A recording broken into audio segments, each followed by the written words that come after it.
Hey everybody, it's Father Charles here. Today I want to talk a little bit about the Eucharist. In this video, I'd like to explain to you a little bit more about the Eucharistic Revival, a beautiful new letter that Pope Francis has come out with about the Eucharist, our participation in Mass, what it means, how we can get more out of it, and particularly his call to liturgical formation.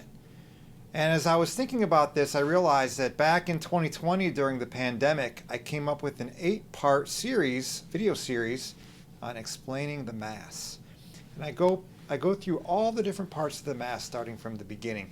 It was based upon a explanation Mass that I used to offer during Koinonia weekends when I did college ministry, Curcia weekends, etc., tech weekends. And it was really well received. A lot of times as Catholics, we go through the motions of Mass. Maybe we've been doing it since we were a kid, but we might not always know the why behind the what. We might not take the time to reflect on, what is the meaning of each of these gestures that we're performing in the Mass. All of them are designed to help us enter into the love of Jesus, our Good Shepherd.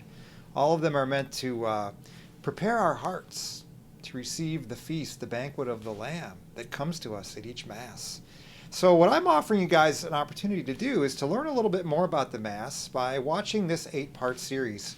Each part is about, 8 to 10 minutes. There's one that's a little bit longer. But I've gotten a lot of good feedback on this, and I thought liturgical formation, this is a great place to start. So we're going to give a little background about this, and at the end I'm going to share with you how you can watch these videos and hopefully entice you to do so. God bless you. The source and summit of the Church's life is the Holy Eucharist. Deepening our own appreciation for the Eucharist in our lives is essential to deepening our relationship with Christ. These are the words from our Bishop Louis Tilka in his Easter letter to the faithful. Our own Archbishop Fulton Sheen once said, "The greatest love story of all time is contained in a tiny white host." And yet, in the trenches, the facts are not so encouraging. Much work has yet to be done. Beginning the Last Supper, Jesus says, "I have earnestly desired to eat this Passover with you before I suffer."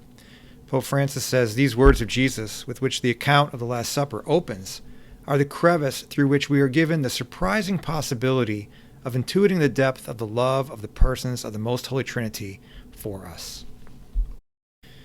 Pope Francis goes on to say, Jesus' infinite desire to reestablish that communion with us that was and remains his original design will not be satisfied until every man and woman from every tribe, tongue, people, and nation shall have eaten his body and drunk his blood, and for this reason that same supper will be made present in the celebration of the Eucharist until he returns again.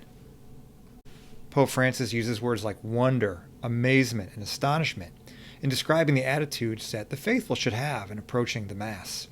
Unfortunately, in our culture today, we've often lost these. The Mass sometimes tends to become routine, mechanical, or rote. And so for this, he's calling us to a renewed liturgical formation, so that the faithful can understand better and enter into more deeply what is really happening when we go to the Mass, which is the representation of Jesus' sacrifice on Calvary, showing the depths of his love for us, his sacrificial love and the substitutionary death he died for us, so that we could eat his flesh and drink his blood and be filled with eternal life. The most important thing we do every week is to participate in the Eucharist. This is the truth we should live by. These are the words from our shepherd, Bishop Lou. Which leads me to my final point and the main reason I made this video. To access the 8-part Explaining the Mass series, all you do is go to the home screen, go under Religious Education, click Explaining the Mass, and then this page will show up for you with all 8 links. So it'll take you to the YouTube page. You can watch the links and hopefully get something out of them and enhance your own liturgical formation. Please feel free to share them with your friends. We'll be releasing these weekly on Facebook, and we hope that they're beneficial to you. May God bless you.